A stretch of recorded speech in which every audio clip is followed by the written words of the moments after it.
today we are reading What Was the March on Washington, chapter 6 to the last chapter. I hope you like and subscribe, and so on. Let's get on to it. Chapter 7, The Power of Words. Against the white marble background of the Lincoln Memorial, speakers addressed the crowd. A. Philip Randolph spoke first. The march was the fulfillment of his life's dream. He congratulated everyone on being part of the largest demonstration in the history of this nation, he continued. We are not a mob. We are for jobs and freedom. When we leave it, it will be to carry the civil rights revolution home with us.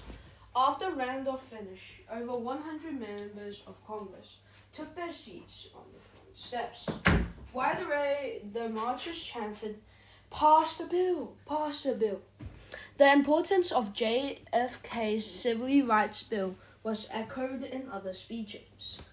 John Wilkins stated that everyone at the march, as well as millions of other Americans, couldn't understand why the government seemed powerless to prevent the physical abuse of its citizens within its own borders.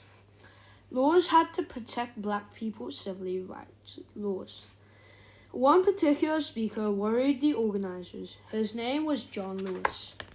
At 23, he was the youngest speaker. The speech he first planned to use refused to support JFK's bill because he felt it was a case of too little, too late. It had no protection against police brutality, for example. One line in Lewis's speech was, "To those who have said, 'Be patient and wait,' we must say that patience is a dirty, nasty word." John Lewis wanted to change fast. He was the leader of the Student Nonviolent Coordinating Committee and had taken part in many sit-ins and protests. Afraid that this speech would spark a riot, some speakers said they would not appear until Lewis made changes. Randolph had persuaded Lewis to turn down his words. The night before the march, Lewis rewrote his speech in his hotel room. Less than an hour before he came before the crowd, he was still working on it, in a janitor's closet under the Lincoln statue. Finally, it was finished and typed.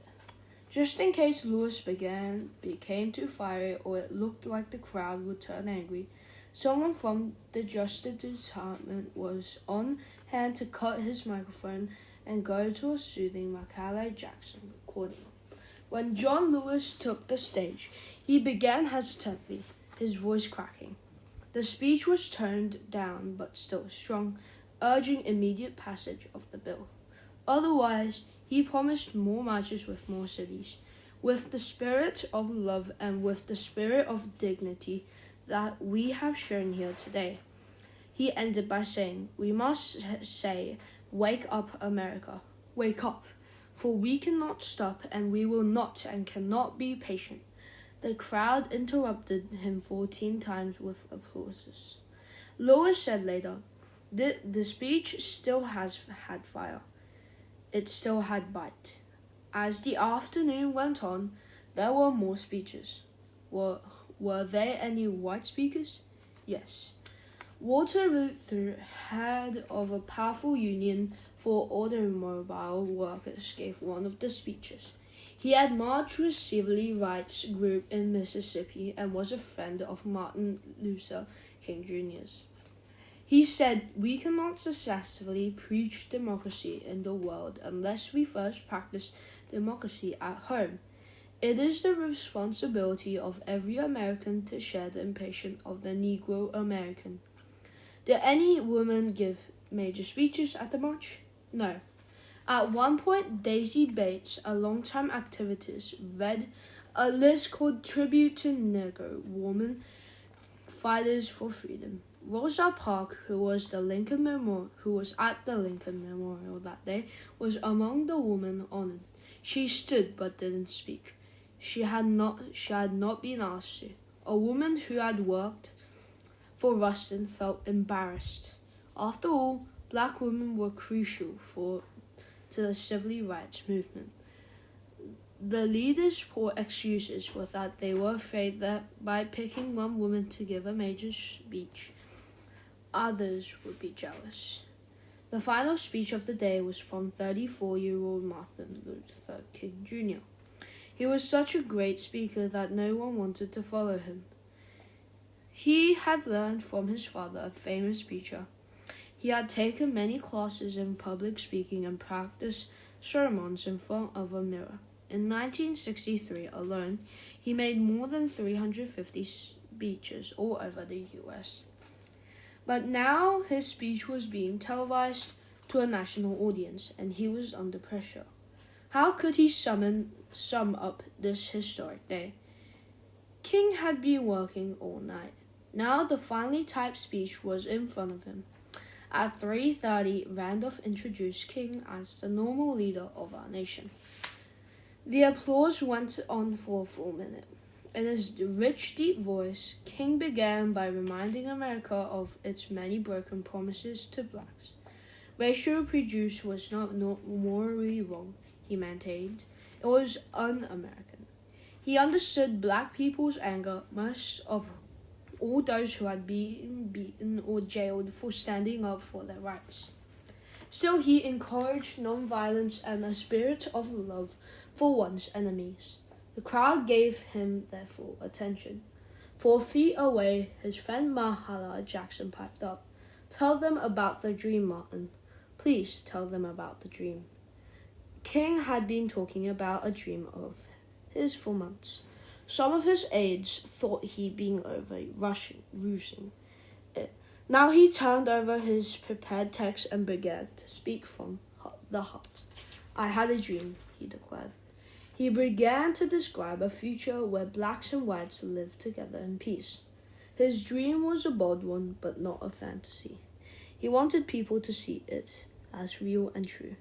The more he repeated, "I had a dream," the more powerful it grew.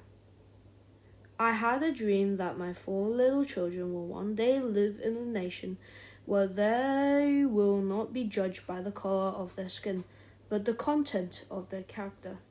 Even in places like Obama," he predicted, "like black boys and black girls will be able to join hands with white boys and white girls as sisters and brothers."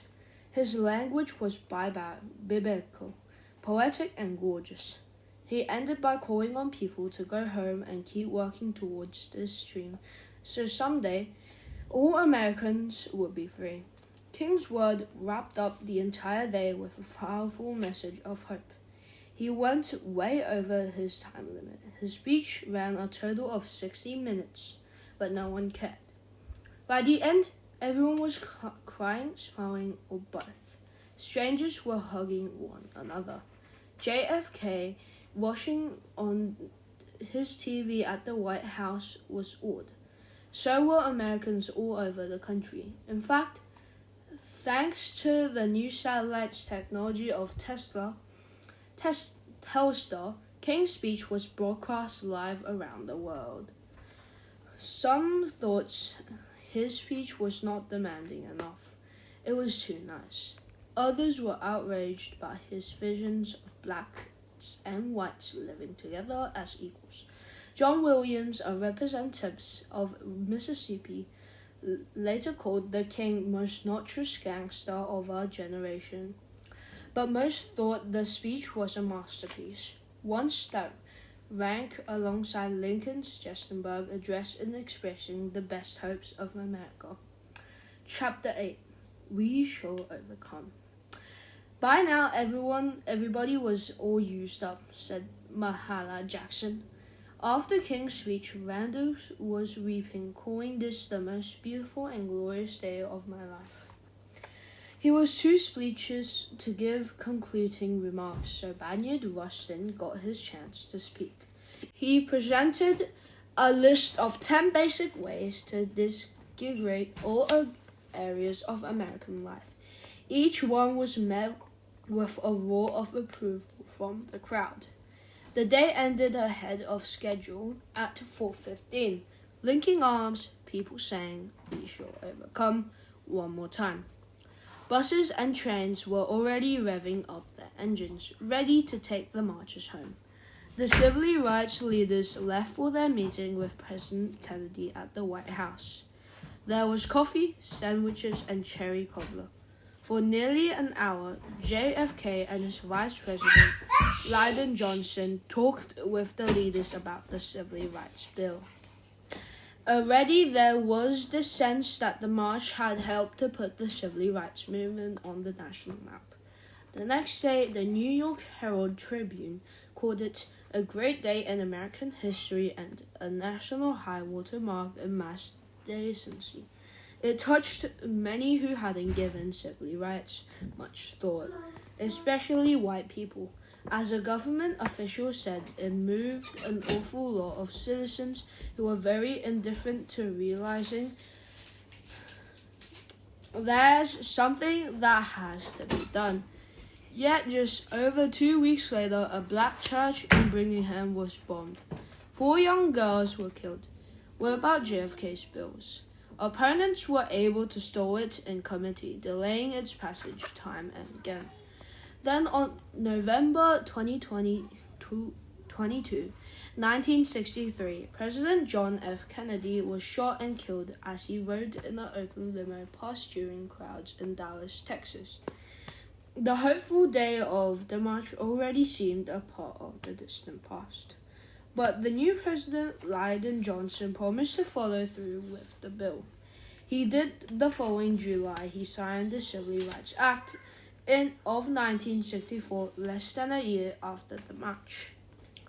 This combined with the Voting Rights Act of 1965, which promised government enforcement of voting rights, represented the official end of Jim Crow. 3 years later, the Civil Rights Act of 1968 was signed. It made it illegal to refuse to sell a house in a white neighborhood to a black person. It was another great moment in the cause of equality, but the event came at the sad time. The act was signed into law by President Johnson 1 week after Martin Luther King Jr. was shot to death as he stood on his hotel balcony in Memphis, Tennessee. If only King had lived to see Barack Obama take office as the first African-American president of the U.S. on January 20, 2009. Yet even though King was dead, his dream had lived on. When people stand up and make up their mind to move and take action, said a 20-year-old marcher, it opens doors. Today in the U.S., people are still treated unfairly because of their gender or religion or the color of their skin. Every door that is opened meets with resistance, but the doors open anyway. Thank you, everyone. Today we were reading What Was the March on Washington, Chapter 7 to the last chapter. Thank you for watching. I hope you like it. This is the last book or chapter of What Was the March on Washington. I hope you like it.